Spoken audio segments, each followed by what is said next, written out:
బయట వేయలే శక్తి ఇంట్లో వేయలే శక్తి ఉంటే రెండు చూసుకో నువ్వు రెండు బ్యాలెన్స్ చేయలేని ఎదవి నువ్వు బెల్లాన్ని కొట్టే హక్కు నీకు లేదు. ఫస్ట్ నువ్వు ఇంట్లో ఎత్తడ కొట్టలేని ఎదవి బయట నువ్వు ఏ రకంగా కొడతావు నువ్వు అది చేయదు. ఫస్ట్ నువ్వు 4 పిల్లలు నీ కడుపును పుట్టారు, నీకే పుట్టాడుగా, నీ భార్యని కొడితే నీకే ఇల్లు తప్పు కదా. ఎందుకు కొడతావు? నువ్వు ఆమె ఏం తప్పు చేసిందని కొట్టినా నువ్వు చెప్పు. నువ్వు కదా ఏదో పని చేసింది, నువ్వు కదా ఒక ఆమెను ఉంచుకుంది, అది తప్పు కదా. ఆయన శిక్షించాల్సిందే ఖచ్చితంగా.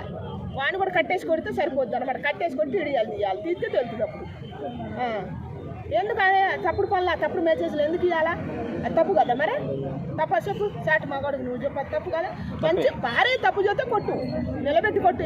తమిళనాడులో ఏడనంట ఆమె కానిస్టేబుల్ జాబ్ ఏమైనా చేస్తుంది కదా, ఆమె దొరికించుకుండు మొగుడు కొట్టిండు, ఇద్దరికి దండలు వేసిండు.